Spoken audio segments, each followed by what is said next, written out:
Hai semuanya, selamat datang kembali di channel Infinity. Kembali bercerita akan sebuah film yang berjudul Good Nurse. Film berlatar pada tahun 1996 di Rumah Sakit Aloysius, Pennsylvania. Berawal dari seorang perawat laki-laki bernama Charlie. Dia mendapati satu pasien yang kejang, lalu ia memanggil dokter, kemudian bersama-sama mereka melakukan upaya penyelamatan.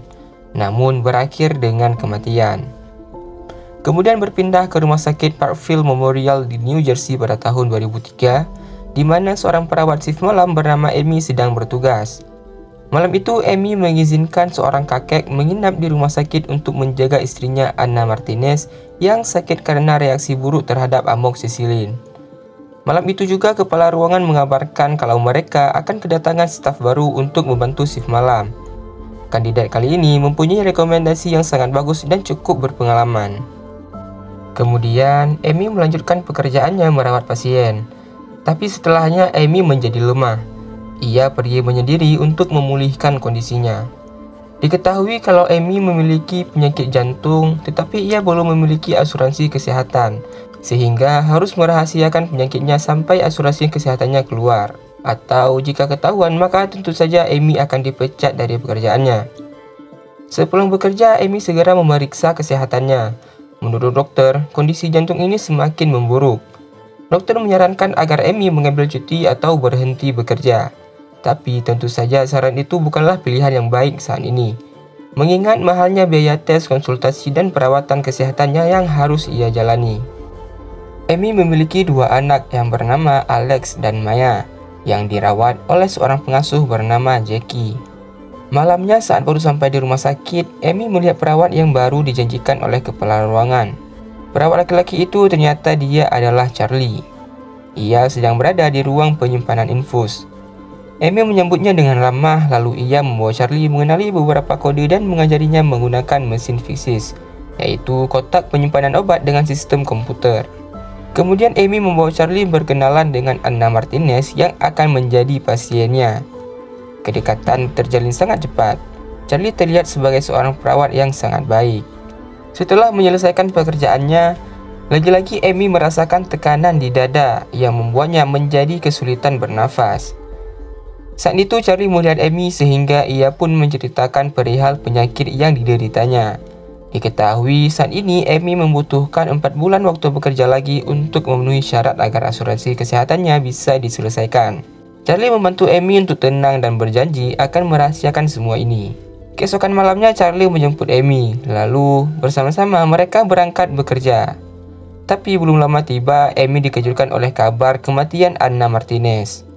Penyebab kematiannya belum diketahui, tetapi kondisi kesehatan Anna tiba-tiba saja menjadi drop, sampai akhirnya ia pun tewas. Kemudian Amy dibantu oleh Charlie membersihkan tubuh Anna Martinez. Saat itu Charlie sedikit bercerita kalau ibunya dahulu pun meninggal di rumah sakit. Bahkan tubuh ibunya sempat menghilang sampai beberapa jam, hingga ditemukan tapi dengan kondisi yang tidak tertutupi kain dan sangat berantakan. Kemudian adegan berpindah ke 7 minggu setelahnya. Dua orang detektif bernama Brown dan Baldwin menuju ke rumah sakit untuk menghadiri konferensi bersama Kementerian Kesehatan dan juga Linda selaku pemimpin rumah sakit. Menurut pengacara, kejadian ini merupakan reaksi buruk yang janggal atas obat. Tetapi mereka tak menemukan apapun yang mengesankan sebuah kesengajaan. Tetapi detektif mengira kalau mereka seperti menyembunyikan sesuatu dengan tidak memberitahu keluarga pasien akan kondisi yang tak biasa terkait kematiannya. Namun, Linda beralasan hal itu karena mereka belum menyelesaikan penyelidikan internal terkait permasalahan ini. Berdasarkan penyelidikannya Baldwin, dia menemukan Charlie sebagai seorang perawat yang pernah dituduh melakukan pelanggaran kriminal di rumah sakit lama tempatnya bekerja. Tetapi rumor yang ditujukan kepada Charlie tidak pernah diangkat sehingga tuduhan itu pun tak pernah terbukti adanya. Di rumah sakit, Linda mendampingi setiap perawat yang akan melakukan wawancara demi menjaga kerahasiaan pasien. Hari ini, Amy didampingi oleh Linda melakukan wawancara dengan kedua detektif. Tapi belum lama Linda dipanggil untuk sebuah pekerjaan. Kepergian Linda dimanfaatkan oleh Baldwin untuk diam-diam meminta pendapat Amy akan keanehan dari hasil lab Anna Martinez. Dengan terbuka, Amy menyampaikan pendapatnya kalau ada kesalahan dengan kadar gula darah Anna Martinez.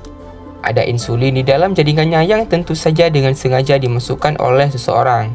Mengingat tidak adanya insulin di dalam daftar pengobatan Anna, maka ini bisa menjadi sebuah kesalahan pengobatan. Saat Linda kembali, detektif segera mengalihkan pertanyaan tentang kemungkinan keterlibatan Charlie dalam kematian Anna Martinez. Tapi Linda menolak karena penyelidikan ini tak memiliki alasan untuk mencurigai apapun selain kelalaian. Malamnya Charlie yang melihat Amy kelelahan berinisiatif mengeluarkan obat dan meringankan penyakitnya. Meskipun Charlie akan berisiko dipecat karena melakukan pencurian obat. Kemudian Charlie menemani Amy memeriksa kesehatannya. Dokter tetap meminta Amy agar beristirahat demi kesehatan jantungnya sampai ia mendapatkan pendonor dan melakukan transplantasi jantung. Kemudian ditemani oleh Charlie, Amy menjelaskan perihal kelainan jantung yang dideritanya kepada Alex, yang tentu saja itu membuat Alex sangat sedih. Tetapi Amy meyakinkan anaknya kalau dirinya akan baik-baik saja. Di kantornya, detektif mencoba mengorek informasi tentang Charlie dari beberapa rumah sakit tempatnya bekerja dulu. Tapi tak satu pun dari rumah sakit tersebut yang bersedia membeberkan kasus kematian janggal atau bahkan memberikan sedikit saja informasi tentang Charlie. Tak lama, seorang pengantar paket datang membawakan dokumen isi laporan hasil penyelidikan internal rumah sakit Jersey. Keesokan harinya, detektif datang menemui Linda untuk menindaklanjuti laporan penyelidikan. Baldwin meminta data penarikan obat oleh perawat dari mesin Fixis, karena Linda hanya memberikan laporan penarikan dalam 4 minggu terakhir.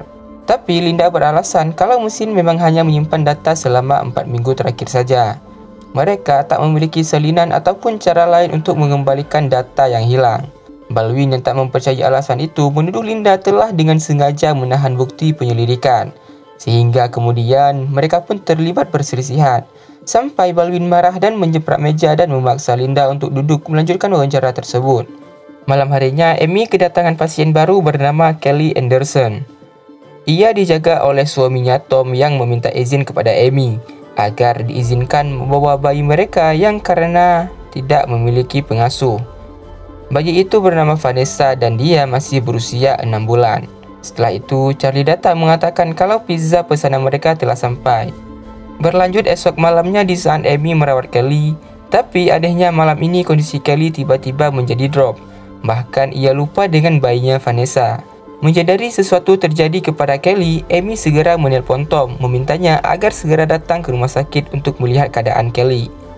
Lalu seorang perawat datang menyerahkan hasil lab terakhir Kelly. Saat itu Amy dikejutkan ketika mengetahui ada insulin jaringan tubuhnya. Alarm berbunyi menandakan kondisi Kelly semakin drop. Amy segera datang untuk memberikan pertolongan, tetapi upaya itu gagal. Kelly tak berhasil diselamatkan. Amy sangat syok, begitu juga dengan Tom yang sama sekali tak menyangka, mengingat sebelumnya Kelly terlihat tak begitu buruk. Keesokan paginya, lagi-lagi Amy didatangi oleh kedua detektif untuk menindaklanjuti kasus Anna Martinez. Tetapi Amy yang ketakutan mengatakan kalau ia tidak mengetahui apa-apa tentang kematian Kelly Anderson, sehingga keduanya pun mengetahui kalau ada kasus baru di rumah sakit tersebut. Kemudian petugas mengutarakan maksud kedatangan mereka adalah untuk meminta bantuan Amy demi membongkar kejanggalan kasus ini. Juga petugas sedikit bercerita tentang masa lalu Charlie. Kecurigaan itu menjadi beban tersendiri bagi Amy, karena sebenarnya Amy pun mencurigai kalau kasus ini bukanlah kesalahan pengobatan, melainkan sebuah kesengajaan yang dilakukan oleh seseorang. Untuk itu, pada keesokan harinya, Amy membuat janji untuk bertemu dengan teman lamanya Lori yang juga mantan rekan kerja Charlie di rumah sakit sebelumnya. Lori menceritakan kalau ada rumor buruk tentang Charlie. Ia diduga dengan sengaja membuat pasien overdosis dengan memasukkan insulin ke cairan infus yang digunakan oleh para pasien. Mendengar itu, Amy segera kembali ke rumah sakit. Ia menuju ke ruang penyimpanan infus, memeriksa satu persatu kantung dan mendapati satu kantung yang telah dilubangi. Amy sangat syok temuan ini cocok dengan kecurigaan dan rumor yang beredar. Tetapi saat keluar ruangan, Amy yang kelelahan akhirnya pingsan lalu dibawa ke ruang untuk mendapatkan perawatan. Saat tersadar, Amy sangat ketakutan karena mengetahui cairan infus masuk ke dalam tubuhnya. Ditambah lagi, Charlie berada di sampingnya. Sehingga kemudian Amy melepas infus lalu pulang ke rumahnya diantar oleh Charlie. Esok harinya, Amy menemui detektif dan menyampaikan temuannya. Juga mengatakan kalau mesin Fixis bisa menyimpan semua data sejak pertama kali digunakan. Untuk membuktikan keterlibatan Charlie, Amy akan mengambil laporan fesis milik Charlie. Juga mereka membutuhkan autopsi tubuh Kelly Anderson untuk mengetahui adanya insulin di dalam jaringan tubuhnya. Sehingga Amy membuka kembali komunikasi dengan Tom demi mendapatkan izin untuk membuka kembali makam Kelly. Di rumah sakit malam itu terlihat Charlie baru saja keluar dari ruangan penyimpanan infus lalu memasangkan infus kepada pasiennya. Sesaat ketika Charlie pergi, Amy diam-diam mengganti infus tersebut.